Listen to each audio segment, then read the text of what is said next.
So it's all about demystifying Japan, South Korea, two countries with a complicated history. And currently, you see how their supply chains are deeply intertwined. More recently, you think about AI, you think about chips. But you look back past couple of decades, it's also been about machinery, components, materials. And at a time of complicated geopolitical backdrop, perhaps both sides realizing that they can draw closer to each other for growth. So let's discuss. JP, let's start with you first.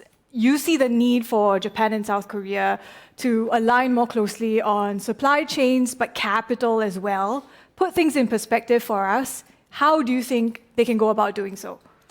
Yes, I really think that our capabilities are very complementary, especially in the context of a general trading company like Mitsubishi Corporation and Korean manufacturing coming together. I think we've set the precedent through a joint venture that we've created together in which we have gathered reputable Japanese and Korean industrial companies into one fund to invest into disruptive tech and an energy transition in the US to help scale and commercialize those technologies. So what's happening in America and some other markets in terms of disruptive technology, they have a need to partner with Asian partners in South Korea and Japan where we can provide the manufacturing and the prowess for scalability and then commercialization. And it's also, Kenji, I think your view that because of Japan currently struggling for new growth, it makes sense to tap the South Korean market. On his point on disruptive technologies, that and what other sectors do you think they can cooperate in? Yeah, I believe that the basic industry, like basic materials, chemicals, industrial machinery, that actually used to drive the Japanese economy and also the Korean economy. Actually, the both country are export-driven manufacturing economies in the past, but both countries are now struggling to find a new growth, maybe due to the competition with China, competition with the ASEAN country, and both countries have a population decrease and I think a decrease in the demand, internal demand actually. So I think not only with the technology, but also the energy transition, energy security, and also the other basic the industry that to utilize the technology. So we have many actually area. Japan and Korea should be collaborating. The consumer market as well, James, among the areas for potential. What are you seeing among Korean PE portfolio companies and the extent in which they're gaining momentum in the Japanese market? Yeah, I'll just start out by saying that Korea in general, both corporates and investors, they had traditionally viewed the Japanese domestic market as very insulated, right? Not always accessible to Korean companies. For example, Samsung Hyundai, hugely successful everywhere in the world except Japan, right? So Samsung has very small market share in mobile devices, TVs. Hyundai, the third largest automaker in the world, has effectively zero market share in Japan. So it's been a tough market for Korean companies in general. However, the good news is that we are seeing some green shoots in terms of sectors like K-food, K-beauty, K-pop, etc., that are making significant headway into the Japanese market. And so I think when we see this sort of longer-term track record of success from Korean companies in the Japanese market, I think there will be much more broader sort of investment interest from Korean investors and corporates into Japan. TK, from the perspective of a global investor, looking at the Japanese market, what's also interesting is how competitive it's become recently. I think Deloitte Research puts deal count for the first half of this year. It looks great, but if you look at deal value, that's actually plummeted. How does that affect your strategy as you look closer into Japan? Yeah, so we do look very closely at Japan for investment both as a source of companies as well as a market it's a source of market entry for a lot of our portfolio companies. So if you look at Japan, it suffers from the same problem as Korea, right? In terms of tech investments, there's a market that's big, strong in enterprise, but it's not that big, and it's overshadowed by the elephant in the room, which is China, and the other elephant, which is the US. So in terms of attractiveness as a market, attractiveness as a source of talent, they are always going to be suffering when competing with these two giants. So there's a lot of effort. I think there's a lot of need on the players on the ground to work closely together to make it more of a combined market, if you will, so that there is enough critical mass to be attractive to the rest of the investors from a global perspective. How exactly do you think they can go about doing that? I mean, I know you're an investor in AI as well. If you talk about the US-China tech dominance, what are the areas in terms of AI deployment that are actionable? Because we know how for large language models, the development there, Yeah. it's getting taken by the US and Chinese players. Yeah, I think that the prevalent view on the ground, I think in Korea and Japan, is that for the base layer, for the LLM layer, I think it's more or less game over. It's either the Chinese or the Americans, and it's seen as a competition between the two. But if you look at deployment, you look at the sector-specific applications, if you look at some of the very vertical applications, I think there's still a lot of room to play.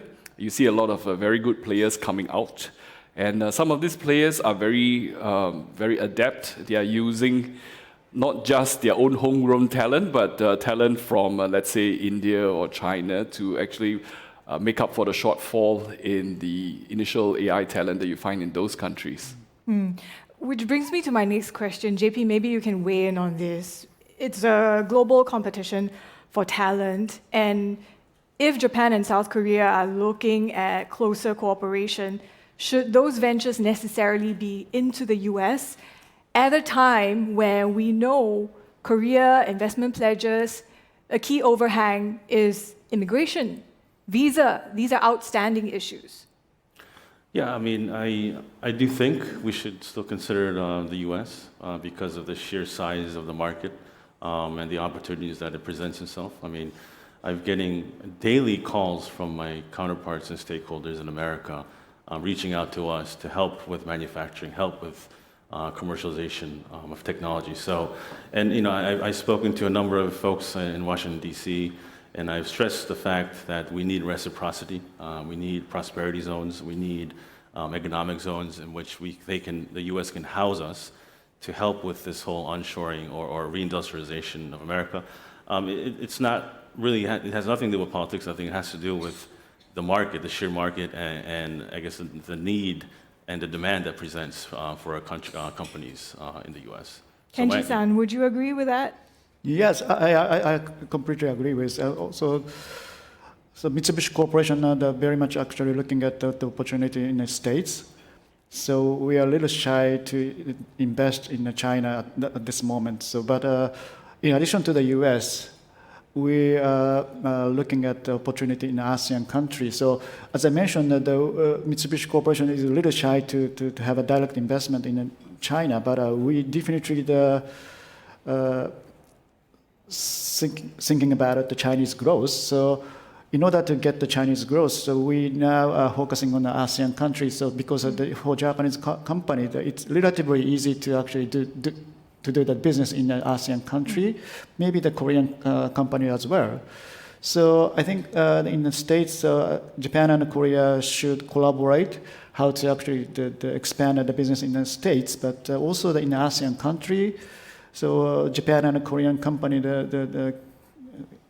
can get the opportunity to collaborate and how to compete with Chinese company in an ASEAN market as well as the US market. Are you seeing increasing signs of that, given how Chinese companies maybe cannot invest into the US as much now for obvious reasons? Mm-hmm. Is that posing competition for when you look at targets in ASEAN? Yeah, that's actually happening now, actually, especially, for example, for the automobile sectors. the Japanese OEM actually can compete with the Chinese EV makers, Chinese automobile makers so aggressively in Thailand and Indonesia. So I think a Korean company also the competing with the Chinese manufacturers in ASEAN country. So now the Chinese actually very much focusing on the ASEAN country because they cannot export to the US. They have a difficulty to do their business in the States. So now for Japan and for Korea, so it is the ASEAN is a critical market actually for the future.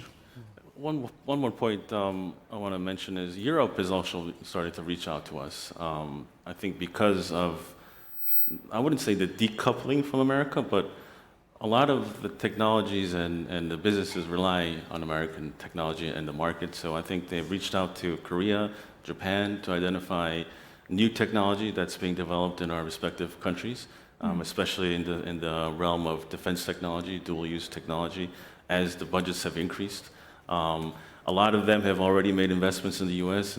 On the defense space, but they're also looking to South Korea, looking to Japan as a potential market for investments to bring that technology over to Europe, in which they can scale that in respective European markets and NATO countries. What about how they're looking at Korea as a PE market? Because, we talked about earlier that baby elephant in the room, and how the dominance of the chaebols does affect deal-making activity, does affect exit routes. What needs to change here? That's a tough one. I think we have a few chaebols here today. No, I think it's really working together. I mean, we've created a model where we've worked with the chaebols. They've invested in some of our strategies, some of our funds, in which they provide the value add to our portfolio companies, and they can be targets, potential buyers or exit targets for us. And I think the shift in really working cohesively with private equity on the chaebol side has changed significantly throughout the years, not only domestic but also overseas. I think a lot of them recognize that they're not investment companies, but need to continue to look at investments, whether it's domestic Korea or overseas. So we're seeing, I think 70% of our limited partnership base are the conglomerates in South Korea, in which they've provided capital to us to invest on their behalf and look at deals together. So we're seeing a lot more collaboration as opposed to competition. Are you looking at the ramp up into investments? What sort of deals are you looking at on a 3-year horizon? I think for us, at our firm, we're looking more into non-Korean investments. And as I mentioned, because they're not investment houses, they're looking for trusted partners to receive their capital and look at opportunities, and in partnership with companies like Mitsubishi Corporation in non-Korean opportunities, and that's been quite successful for us. Such as Japan. So there's Japan. A lot of companies are looking more into the Japan ecosystem, and there's much more synergies that can be generated from those investments.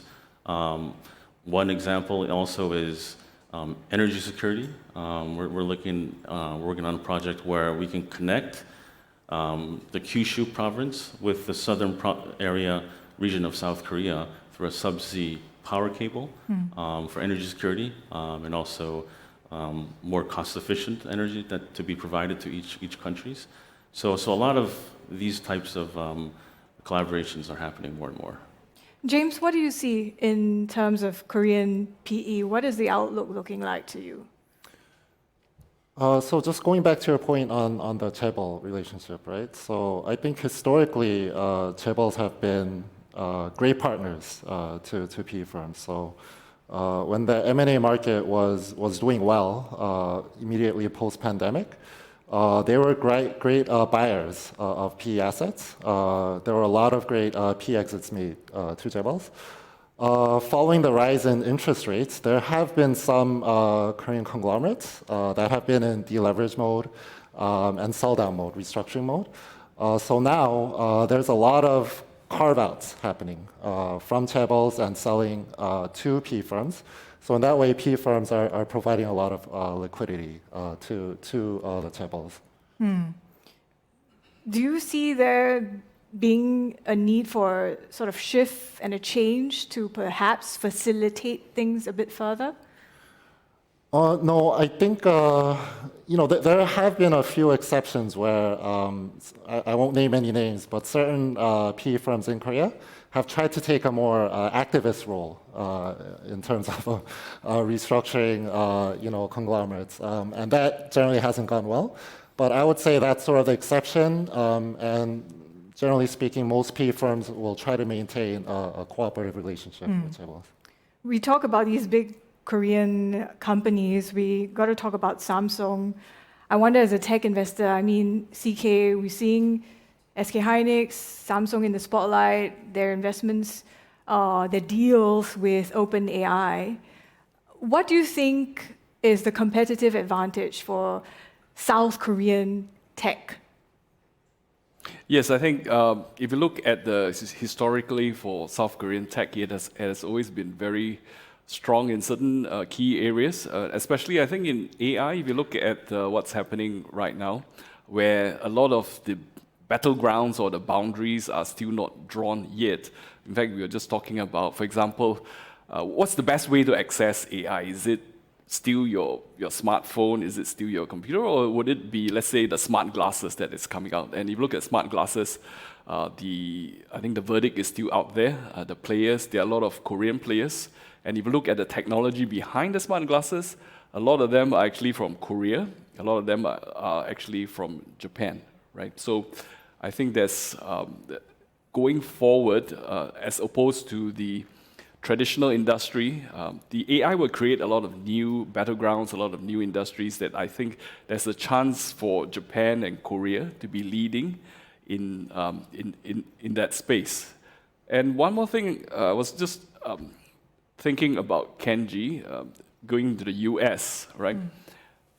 Strangely, a lot of the tech companies in Japan and Korea are looking at Southeast Asia. So now, why is that so?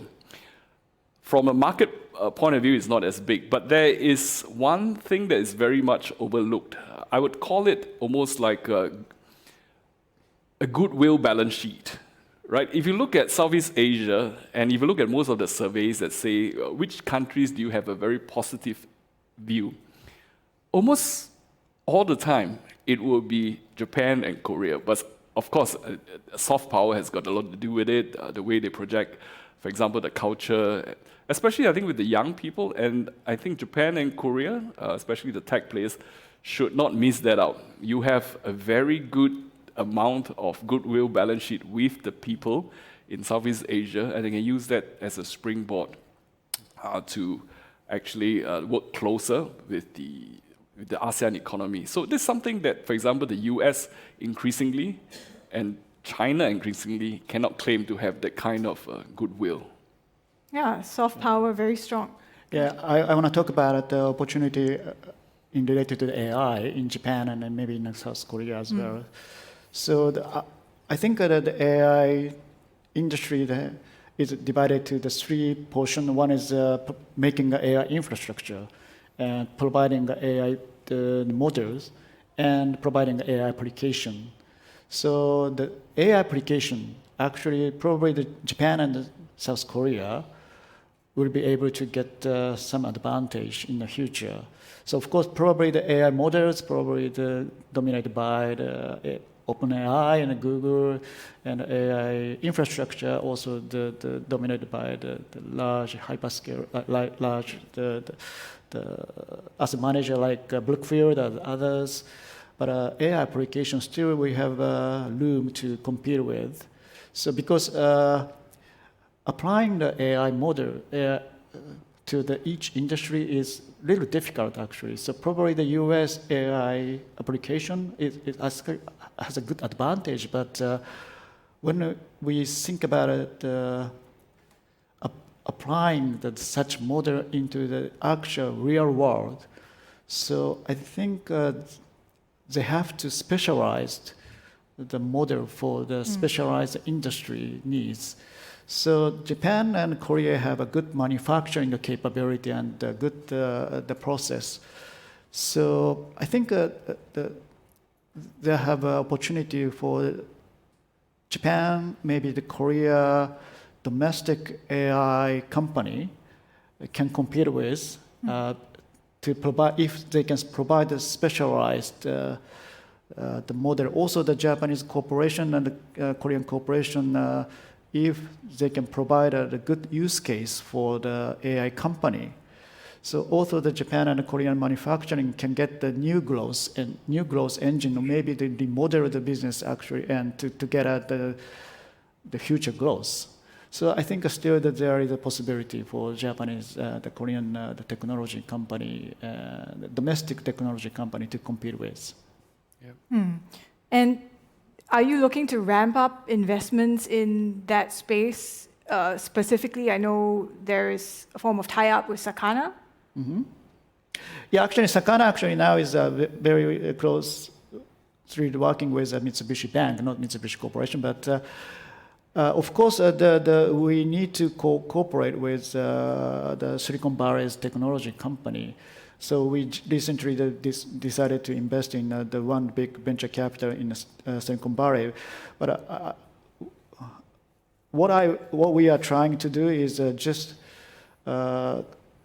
introduce the technology that created by the U.S. and importing the technology into the Japan, but the modification is needed. Actually, we collaborate with the industrial company, the manufacturing company, to collaborate with the U.S. tech company, how to modify it, how to actually rearrange the model by providing a use case for several use case for the technology company. That is probably the area the Mitsubishi Corporation will be focusing on in the future. Between Japan and South Korea, it's also about their need to perhaps localize if you're talking about cooperation. And we know that the Japanese trading houses have specific strengths along with some of these Korean corporations. How do you think they can leverage on this as they build out this ecosystem, Kenji? Within Japan and Korea, or as they look to collaborate together, and they're looking at, say, the Japanese trading houses, how do they perhaps, work on that? I can take a stab at this. I think everybody, I think, would acknowledge the fact that the trading houses have tremendous reach. In fact, I sometimes complain to Kenji-san because they take all the deals, and then Korea gets the leftovers sometimes. So we found a way to collaborate on this. So I think access to technology, whether it's AI or deep tech, the trading houses have a better sense and reach to those type of companies or venture capital funds. They can screen that and bring this to the Asian market, South Korea, Japan. And we can, of course, provide, Mitsubishi Heavy, Toshiba, Hitachi, these are all great companies, but South Korean companies, I think in a way we might be a little bit more modern or up to date because we're younger. And we can bring some of that to the table in collaborating and finding ways to localize some of this technology, both in South Korea and Japan. Very similar economies, manufacturing based, but of course we compete directly on some industries. But when it comes to coupling our two economies and localizing technology that's been derived or developed overseas in the West, then I think that's a way the trading companies can work together with our manufacturing companies. Yeah, maybe just chime in a bit about the localization. I think in the age of AI, I think the localization is also not what it used to be largely understood is changing the requirements and coming in and doing the language sort of translation and so on. If you look, there was a very stunning sort of surprise for the tech players in Japan and Korea. In Japan, the first half of the year, the top 10 AI applications, with no exceptions, are all foreign. And 5 of them are actually very new startups from overseas. Now, the question, when I look through the name of all the startups, they don't have a single office in Japan. So they are able to crack the market and gain significant market share without even setting foot. Now, why is that so? If you delve a little deeper, it's because the whole concept of AI, the whole application of AI itself reduces the language barrier. So it's very easy to put a wrapper around any application, any software nowadays. And to change, let's say, I would say the specifications for the particular country is also a lot more easier now. So there's a lot less defensibility on so-called the local players. But if you look at the other area, there is still a very strong moat. And the moat is actually data. So whatever you do, OpenAI trains largely on what's available on the internet, and mostly the English internet, right? But if you look at specifically data, all kinds of data in Korea and Japan, a lot of it is holed up, or a lot of it is behind walls. So if you look at, for example, medical data, if you're AI, I mean, we are looking at, for example, medical AI startups, and they need the kind of data that is in Japan. Now, these are all not in the public domain. They just need to be trained with existing players. For example, the MRI records of Japanese the millions of records in the last 20 years, some of it is not even digital. This is where I think the local players can come in and give access to the data and make this a bit more relevant, so that there's new training sort of possibility for the software, so that they are much more localized. So localization is not just translation, it's also very importantly getting to the data. If you look at Japan, the guess is that a lot of the data is not out in the net.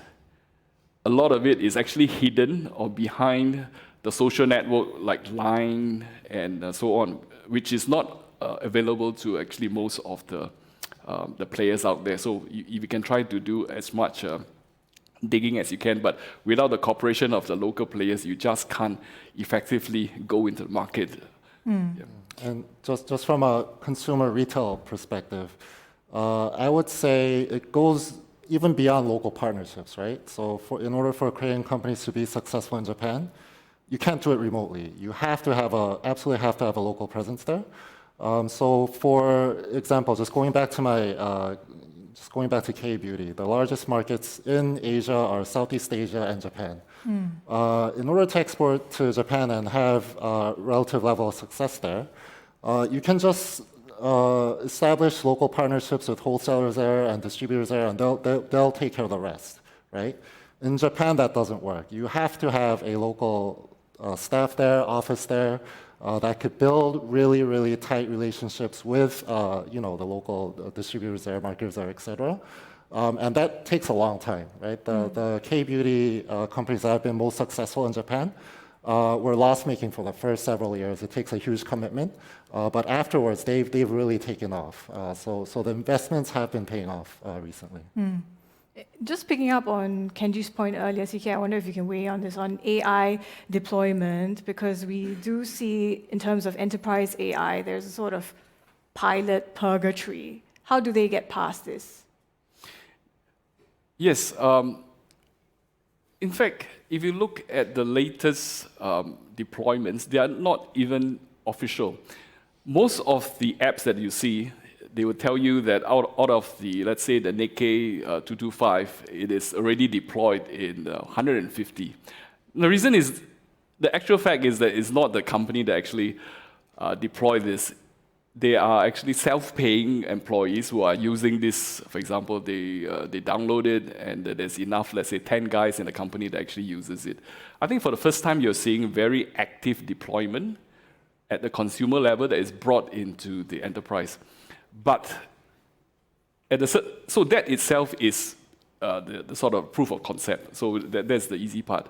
But beyond that, as James has alluded, if you want to be deployed at the enterprise level, officially at the enterprise level, I think there's a certain amount of investment, a certain amount of time and patience you need to crack into Japan. And I think it holds true for Korea as well. Is there a way for companies, as they are looking to the Japan, South Korean markets and tackling perhaps the competition for China, to do that without fragmenting their business? Okay. I think we talked about this before as well. So the competition with China is on it's many levels. One is a country to country, one is a company. But at the underlying current, there's also two factors. One is capital, one is talent. And both of this is not what you see. It could be, for example, a Japanese company, but a lot of the talent, a lot of the capital could be from overseas. It could even be from Chinese individuals or China. For example, if you look at Japan right now, and to a certain extent Singapore as well, you see a lot of Chinese entrepreneurs, techno entrepreneurs. They bring with them capital, they bring with them a lot of AI expertise. So this is something which I think Japan and Korea needs to think about. The companies need to think about, do we work with these guys? So these are not the official country guys, but they do bring along a lot of the right capital, the right talent pool with them. One quick point on China. I would say that one consequence of the U.S. tariffs on China, right, is that Chinese brands are increasingly and more aggressively trying to expand into both the Korean market and the Japanese market, right? And both Korean companies and Japanese companies, I feel like, are feeling the pressure. So in Korea, BYD just launched in Korea this year. Xiaomi is gaining more, I guess, broader acceptance as a legitimate brand in Korea. Japan, Chinese firms have dominant market share in the TV space, also gaining share in the home appliance space. So going forward, I think we could potentially see more consolidation among Korean firms and Japanese firms. So for example, this is why I think both Samsung and LG are very, very interested in acquiring Hitachi's home appliance business unit in Japan. So that's sort of a deal that's going on right now. Do you see that also, Kenji, as something that potentially affects the landscape? And also talk to us about how you think on the corporate level, they can take the lead, and then perhaps government policies then follow suit as we look at Japan and South Korea as a market. Yeah, actually, when we talk about the relationship between Japan and Korea, so at the private side, I don't have any concern about the relationship between the Korean company and the Japanese company, but always we have to think about the situation, especially political situation between Japan and Korea, especially the Korean side. So the Korean government actually periodically changed the policy for Japan.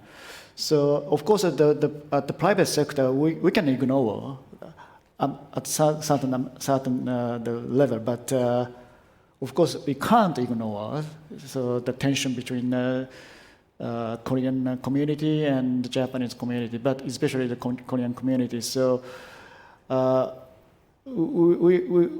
we are comfortable at this moment, but we always actually thinking about the risk factor between Korean government and the Japanese government. So, but the overall, I think the private sector try to away from the political tension. So, I probably the board have a maybe different, maybe the same the standpoint, but.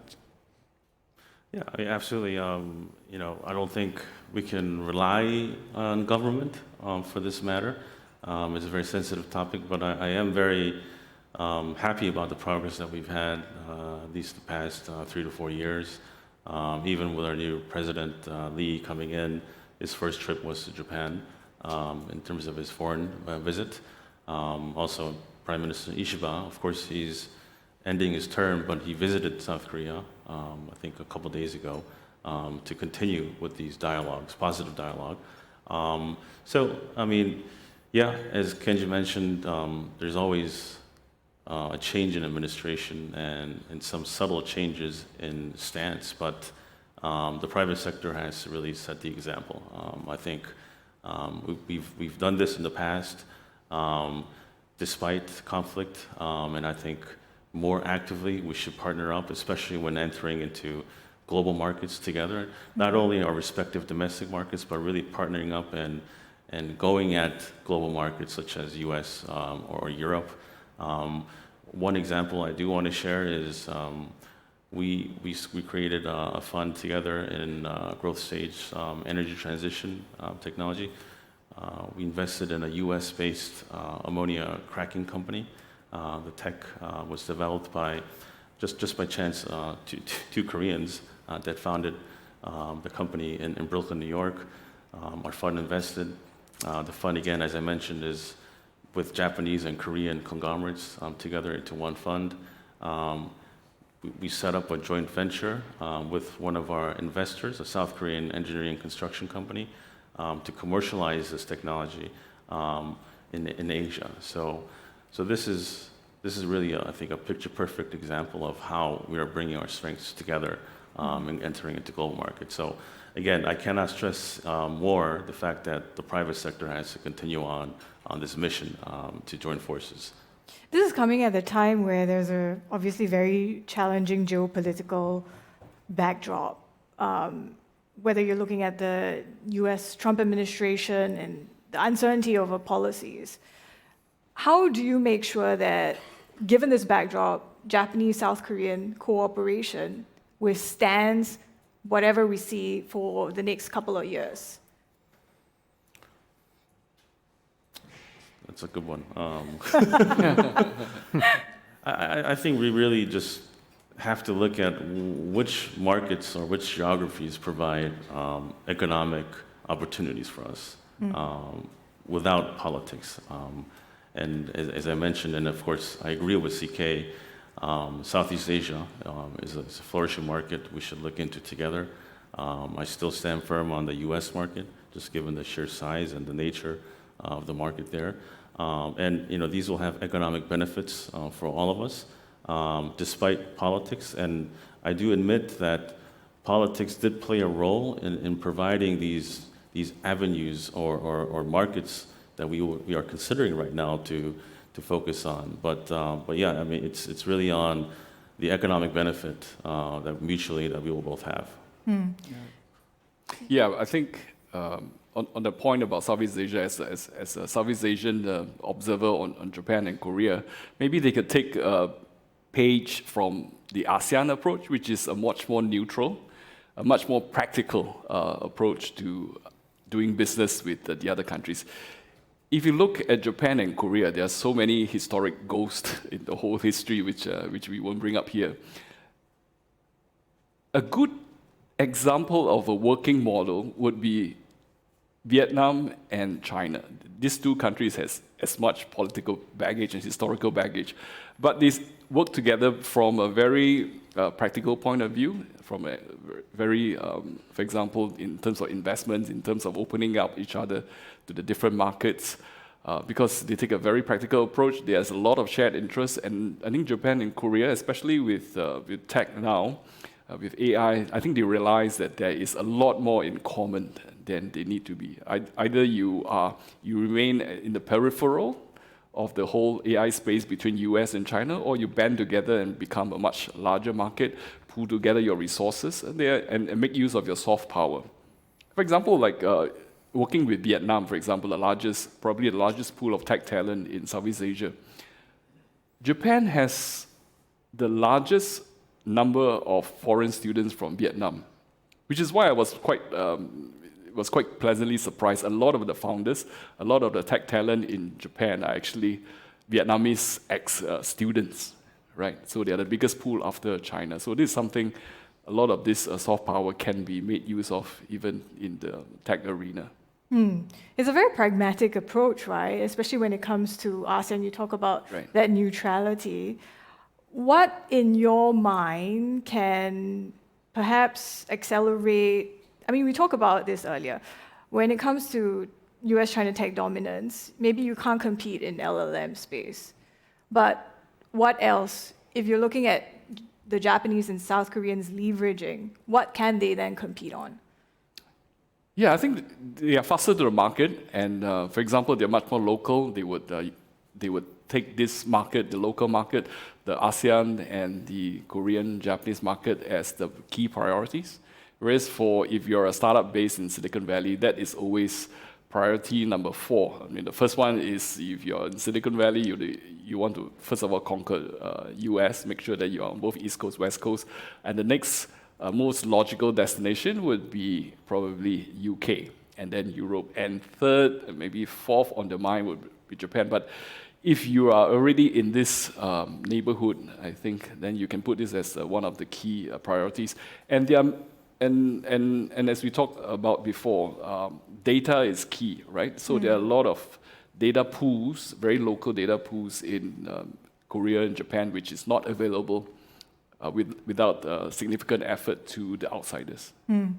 Kenji, maybe we can round off the conversation with you. I mean, they're talking about capitalization of data pools. What are you seeing among the Mitsubishi Corporation that can be utilized in this regard? Yeah, actually, as I mentioned, the Japan and Korean companies, especially manufacturing company, have a huge important data to make the products. So that this is, of course, that this is very much local, but also the very much cross nation, also cross borders, because manufacturing, the process is probably the same as in Japan, maybe same as in Korea, same as in ASEAN country. So I think the Silicon Valley, the startups now are very much looking for taking the manufacturing data, actual real manufacturing data that Japan and Korea, maybe ASEAN country has. Chinese company, they have their own manufacturing data within China. So, and Japan and Korea, probably they can share such type of the manufacturing, the processing, and making products, the data on the real world. So I think we can monetize such the precious, the data that when Japan and Korea, the old industry accumulated in the last 20, 30 years. So probably we can access to such data, and also that we can actually modify such data as a use case for the US the tech company. So that probably can be the good growth engine for every Japanese or the industry, also the Korean oil industry. Wealth of data pool, why not leverage and use that? On that note, thank you, gentlemen, for your great insights, and I hope this has been helpful for you in demystifying the Japanese and South Korean markets. Thank you. Thank you.